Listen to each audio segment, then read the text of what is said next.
One surname changed everything. I met a new coworker and her name unlocked memories of a love I thought was gone. Now I suspect she might be the daughter I never knew I had. I still can't shake the weird, heavy knot that formed in my chest the second Sophia walked into my branch. I work early. I know the faces that drift through the doors, and in 20 years nothing has hit my gut like this. She was maybe 30, calm, efficient in a way that said she belonged in an office, not in the kind of scene I was replaying in my head. We said the usual small talk, but every time she turned her head I kept waiting for a trait or a look that would confirm the impossible thought taking shape inside me. My name is Edouard and I'm one of the managers at the branch. When a new person starts, it's usually me who walks them through everything. The desk assignment, the badge process, who sits where, and the small stories that make the office feel human.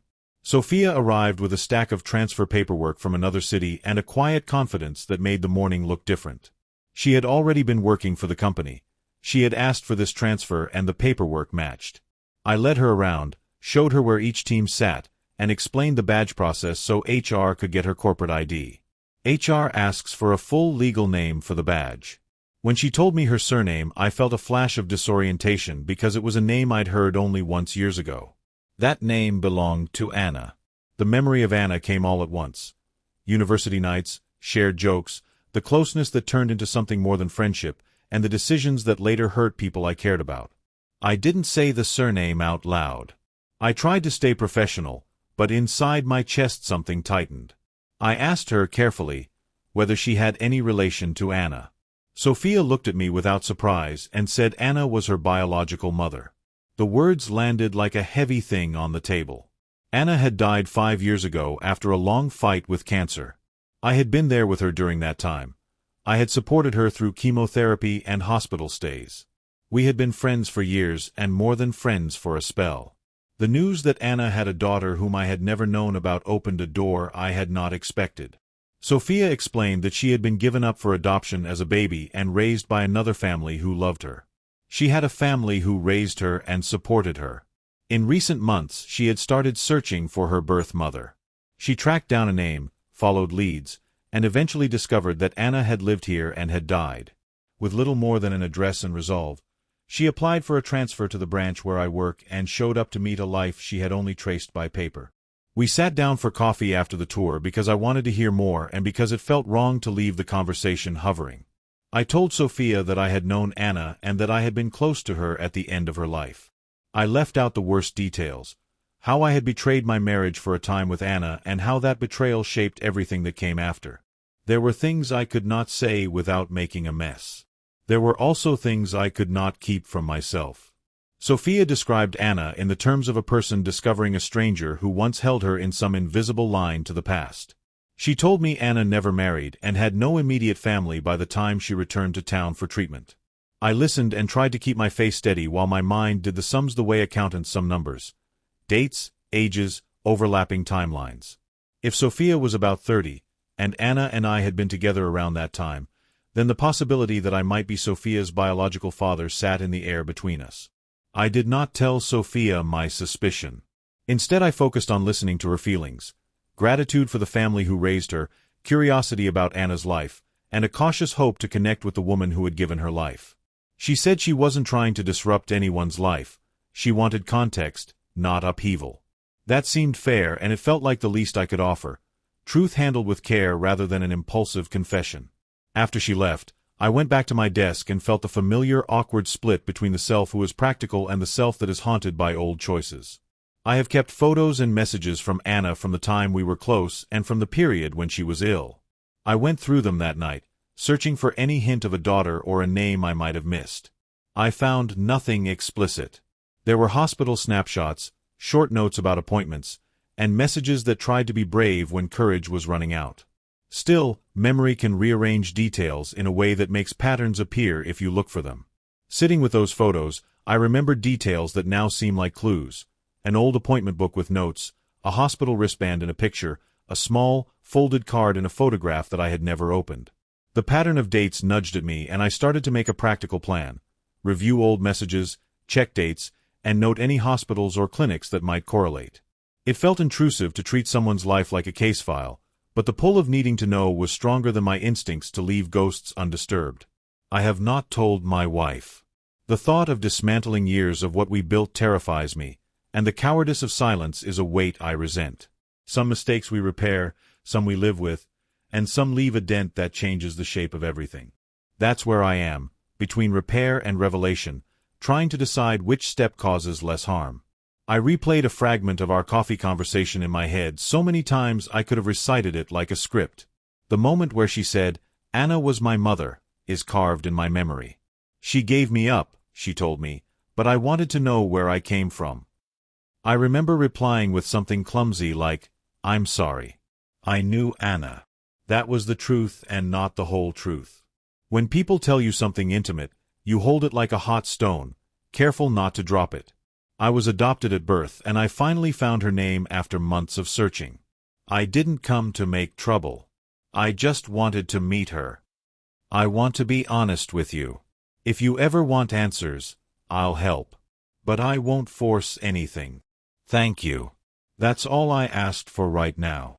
The thought of a DNA test keeps returning because it removes ambiguity in a way conversation cannot. Even so, I am aware that being right does not automatically make things better. If the test says yes, then I will be a biological father to a woman who already has parents who raised her and a life she did not ask to be rewritten.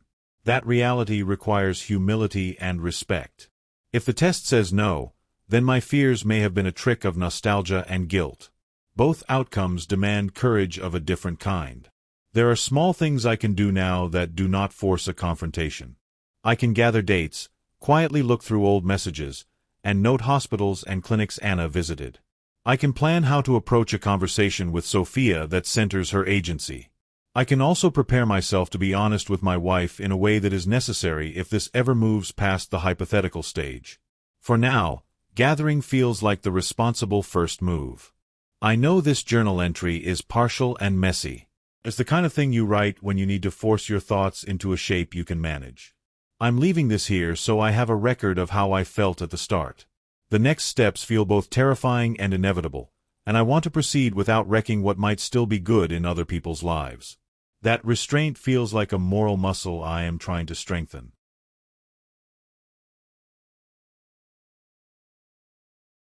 5 days after Sophia first walked into my branch, the feeling hadn't left me.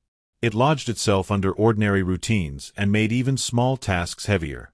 I told myself I would not act on a hunch until I had clearer evidence, but I also knew that curiosity had a way of turning into necessity when it came to questions about family.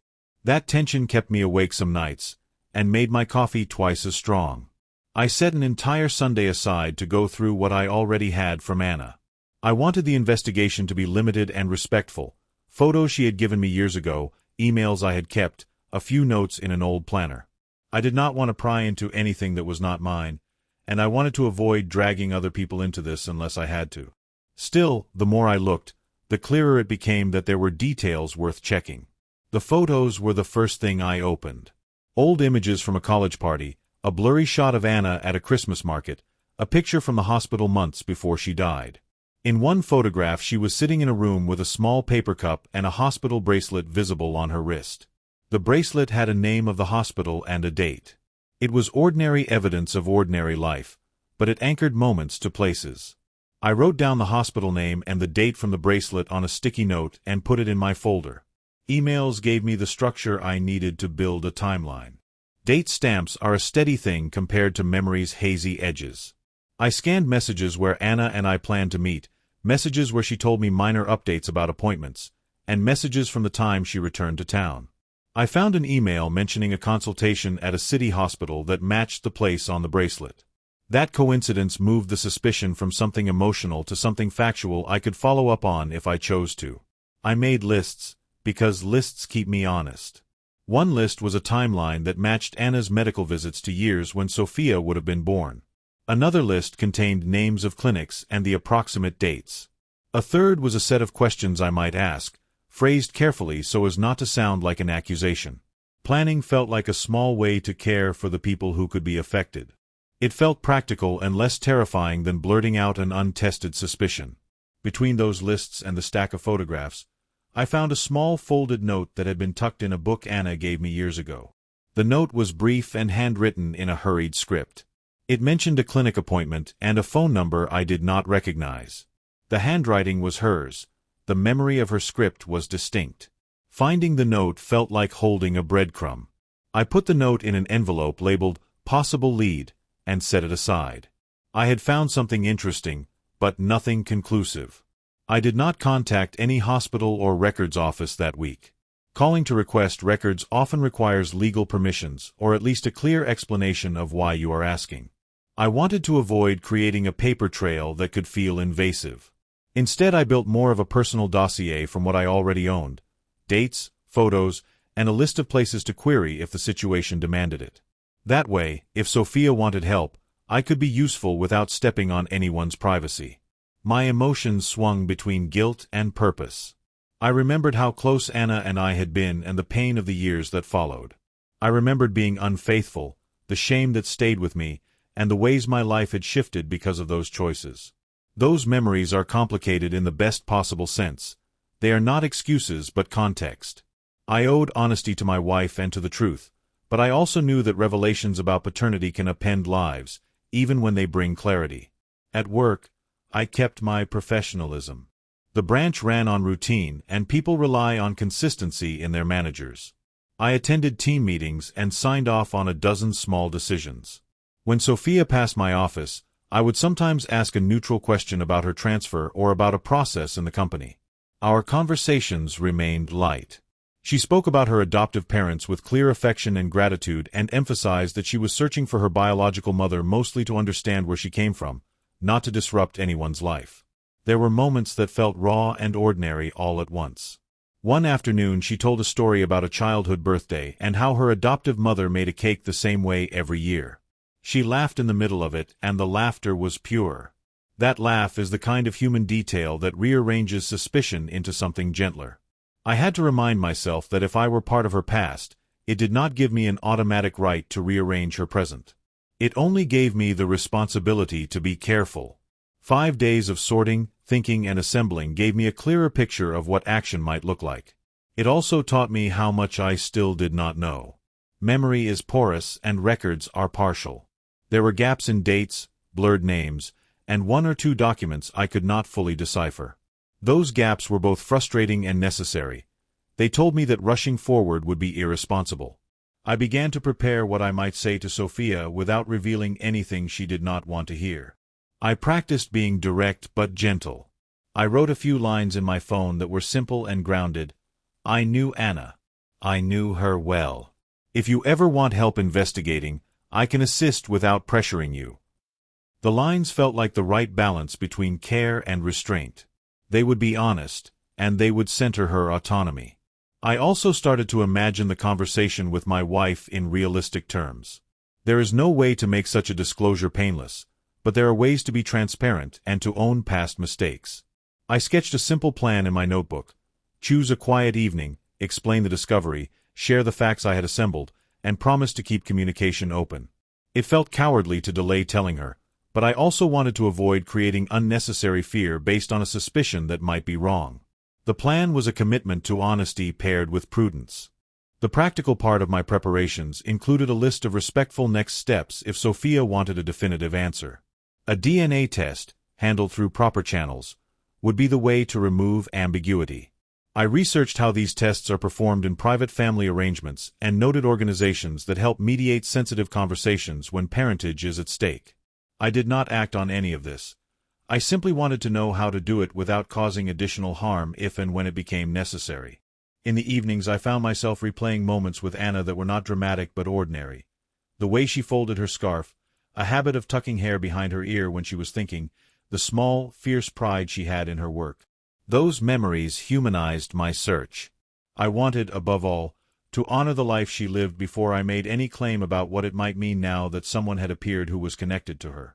I also began to think practically about timing. If Sophia decided she wanted answers, it would be better to have a clear plan than to fumble through awkward apologies.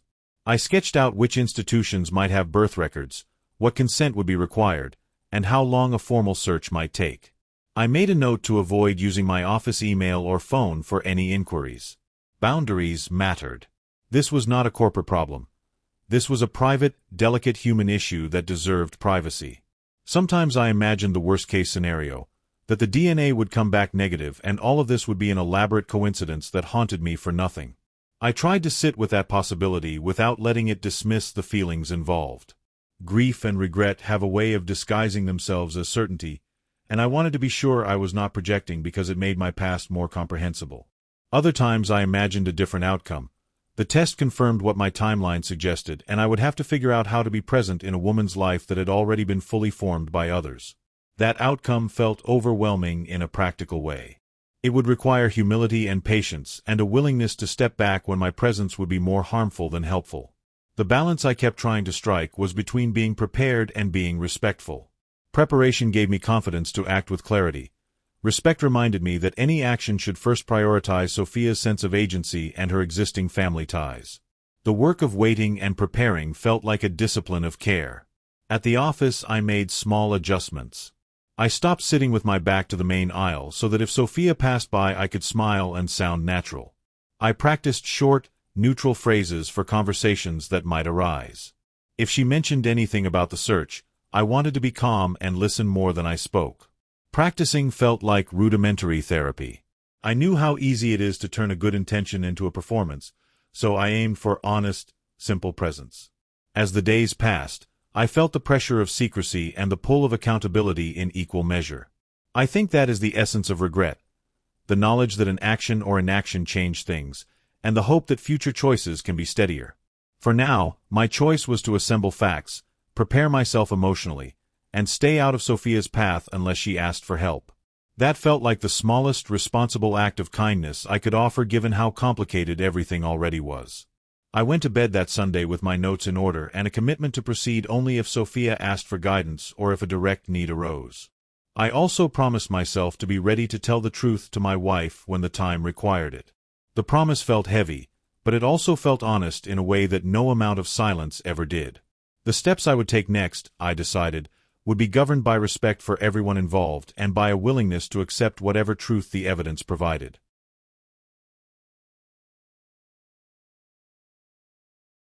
I began moving pieces discreetly.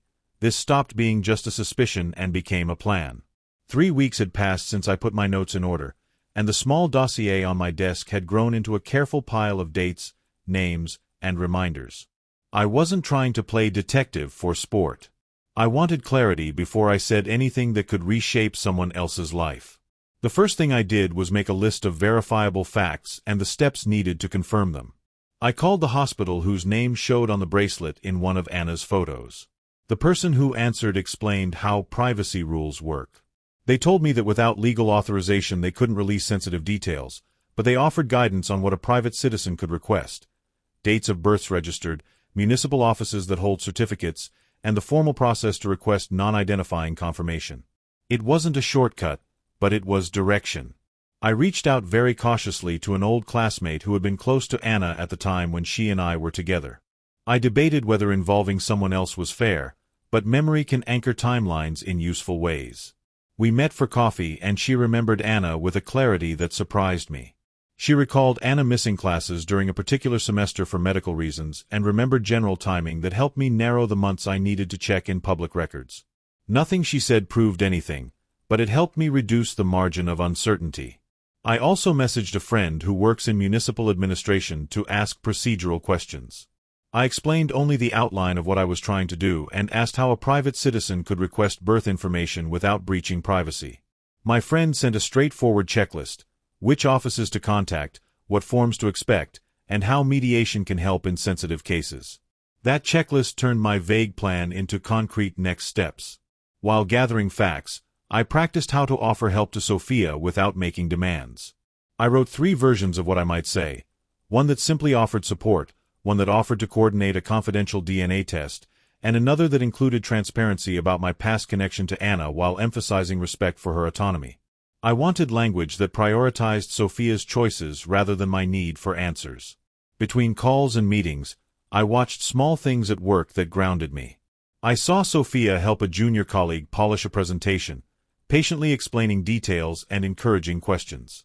The moment was ordinary, but it was a vivid reminder that she is a full person with relationships and routines that define her much more than any biological link could. That perspective kept me cautious, If I turned this into a search for myself, I could easily make her present life feel secondary. I decided early on not to use company email or resources. The matter was personal and deserved privacy. Instead, I kept a personal notebook with dates, call logs, names, and short notes about the tone of each interaction. The log helped me be accountable. It also stopped my memory from reshaping facts to fit a narrative I wanted to be true. Nights were often restless. If a DNA test ever confirmed a biological link, I would be the father of a woman with a life already built by others. If the test was negative, I would have to accept that regrets and coincidences had misled me. Neither outcome promised easy resolution or immediate relief. That uncertainty softened my rush to act and made me insist on doing things properly. I began lining up practical supports in case Sophia wanted a definitive answer. I researched clinics that handle paternity tests with strict privacy safeguards and counseling options. I reached out anonymously to a family mediation organization and asked about best practices when someone searches for biological ties.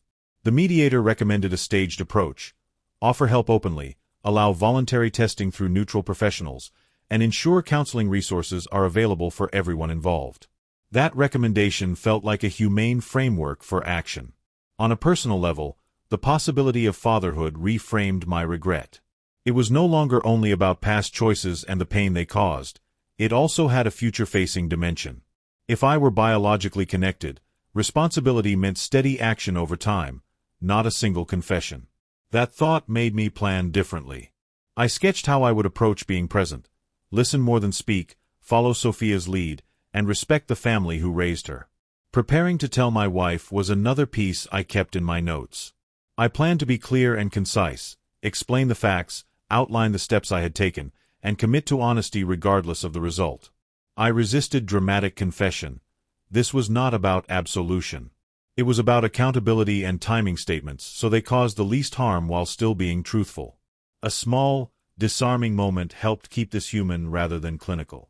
During a casual corridor conversation, Sophia mentioned a childhood birthday memory and laughed. She described a cake with one crooked candle and the way her adoptive mother made a face that always made that candle tilt. The story was tender and quietly heroic. It reminded me that family is made of tiny rituals and steady care. Any involvement I might have would have to honor those rituals and the people who had borne the daily labor of love. My classmates' recollections helped narrow the months I needed to check. She could place Anna's absence during a particular term, and that reduced the search window. At the municipal office, a clerk explained the formal steps. An index search by date and place could confirm whether a birth was registered at a given hospital without revealing sensitive personal details. That confirmation process turned my plan into a concrete route. I sketched clearer conversation scripts. For Sophia, the script began with listening and an offer of help: "I knew your mother. If you want support or access to resources, I can help. There is no pressure." For her adoptive parents, the language started with gratitude and respect: "You raised an incredible person. I want to honor that and provide information only if you welcome it." For my wife, the approach would be factual and accountable: explain what I had learned, the steps I had taken, and the plan to follow depending on outcomes. On logistics, I confirmed that a reputable private paternity test typically uses cheek swabs and can return results within a couple of weeks after samples are processed. A professional clinic can also arrange mediation and counseling referrals so that an outcome is not delivered without support. I prepared a short list of clinics, mediators, and counselors, including expected timelines and contact details, to use only if Sophia asked me to take the next step. Keeping boundaries felt essential. I did not tell colleagues, I avoided company systems, and I declined to involve HR. Fewer people knowing reduced the risk of gossip and protected everyone involved. By the end of the third week, I had moved from anxious curiosity to careful readiness. If Sophia wanted answers, I could offer a clear, respectful path to find them. If she chose not to pursue anything, I would step back and honor that. The work I had done was not just about easing my conscience. It was about making sure that any truth that emerged would be met with responsibility, respect, and care.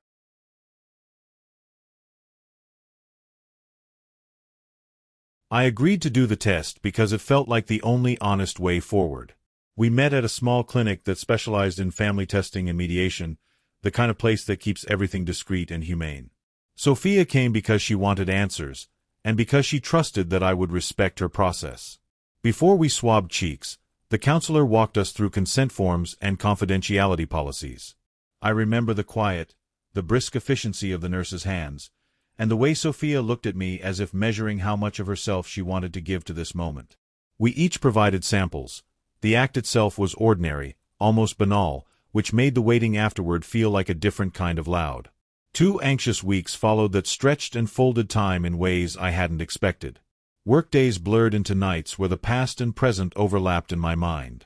I rehearsed things I might say in both happy and devastating outcomes. I imagined the ways I would apologize to my wife, how I would ask for forgiveness, and how I would show respect to the family who raised Sophia. I told myself that being ready for either result was the only responsible posture. I tried to move from fear to preparation. When the clinic called to say the results were ready, my hand was shaking. Sophia and I arranged to meet in a neutral place with the counselor present. She arrived with the steady, careful calm that had become familiar to me over the weeks. There was no theatricality, only a shared readiness to be honest. The counselor opened the envelope and explained the meaning of the percentages, the level of confidence, and the way the lab reports certainty in clinical terms. Then she looked at me and said the words in a way that felt both clinical and irrevocable. The test confirmed a biological parent-child relationship. Hearing confirmed hit me with a force that didn't leave room for any single feeling. For a moment I felt lightheaded and oddly relieved because the ambiguity that had been gnawing at me turned into a clear fact. Relief was quickly joined by a heavier weight, responsibility. Knowing meant I had obligations, moral, emotional, and practical, that couldn't be deferred. I was, undeniably, the biological father of a woman who already had a life, a family who raised her, and a history of care I did not create. Sophia's face changed in a way I still see when I close my eyes, a mix of shock, a tentative kind of resolution, and a steadiness that told me she was already processing a future she had imagined in fragments. She looked at me and said, "I had hoped for clarity. I didn't know what clarity would cost." Her words were small and true. I answered simply, "I am sorry for the parts of my past that brought you into doubt. I want to honor what you have and what you choose." We spoke for a long time with the counselor present. The counselor's presence mattered because it kept the conversation centered on Sophia's needs rather than my relief or my guilt. We talked about boundaries, about what Sophia wanted from me, and how I could offer support without erasing the family who had raised her.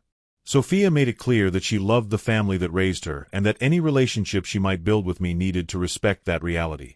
She also expressed a cautious curiosity about the past and a desire to know more about Anna in a way that felt personal, not accusatory. What followed was a sequence of deliberate steps aimed at building trust rather than claiming presence. My first promise was simple. I would be present in ways Sophia wanted, not in ways I assumed she needed. I offered to share any documents or memories I had of Anna, including photographs and messages, and to help navigate records if she chose to pursue more formal research. I also committed to providing emotional and logistical support if Sophia wanted counseling or mediation with her adoptive family. Importantly, I asked for permission before taking any action, and Sophia appreciated that restraint. Telling my wife was one of the hardest parts. I chose a quiet evening, sat her down, and explained, straightforwardly and with as much humility as I could muster, what had happened, what I had learned, and the steps I had already taken. I owned my past mistakes without making excuses. I told her about the test and its outcome, and I told her about the conversations with Sophia. Her face showed the collision of surprise, hurt, and something that resembled the calculus of whether a relationship could carry new truths. She asked questions I didn't have neat answers to, and I answered them honestly, even when the answers were clumsy. There is no instant forgiveness in a situation like this, and I did not seek it. I sought instead a path forward grounded in responsibility. We agreed to see a counselor together so that my confession would not be a single event but the start of sustained clarity and repair. The counseling sessions were raw and necessary. I listened more than I spoke. I apologized without expecting absolution, and I made concrete commitments about transparency, about how I would handle contact with Sophia, and about the ways I would rebuild trust slowly. Practical arrangements followed the emotional work. Sophia and I arranged a few mediated meetings in public spaces and with a counselor present. Those early meetings were awkward in ways you might expect and also contained small, human things that felt important. Sharing stories about Anna that neither of us had told before, noticing the resemblance in small gestures, and acknowledging the people who had raised Sophia with gratitude.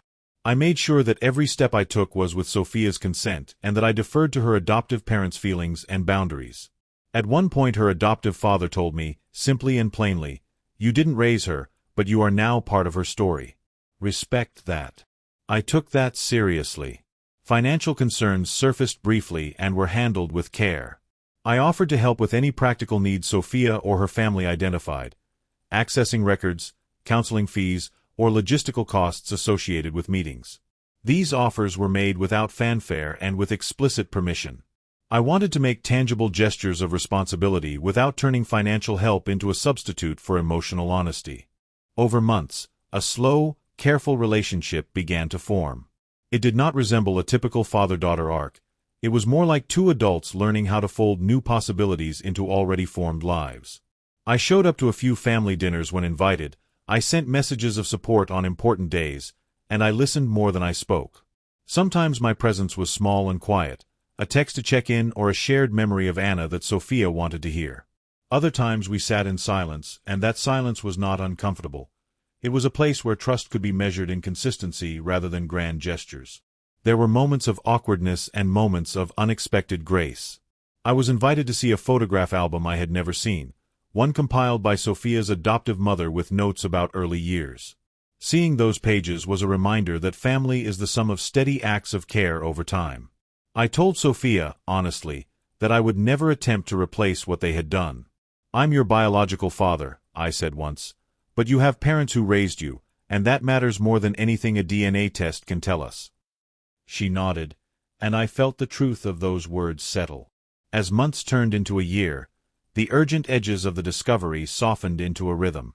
My relationship with my wife evolved. It required ongoing work, honest conversations, and evidence of changed behavior.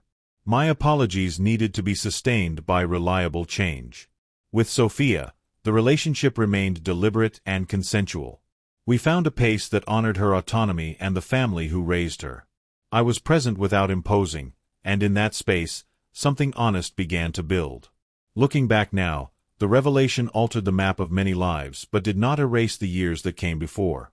Being a biological parent is a fact. Being a parent in the fuller sense requires time, humility, and respect for the lives already lived. I am learning to live with that distinction. There are no easy endings here, only ongoing choices to be kind, honest, and responsible. If there is a lesson in all of this, it is that truth matters, but so does the way truth is offered. A DNA result can clarify facts, but it cannot, by itself, heal the past. Healing requires daily choices to act with care. My role now is to offer that care consistently, to respect the family who raised Sophia, and to accept that being part of her life will look different than any tidy narrative I had once imagined. I am her biological father, and that is real. Being a present, respectful, and humble part of her story is the work I have to do now. If you enjoyed this story, don't forget to like, subscribe, share, and comment. Thanks for your attention.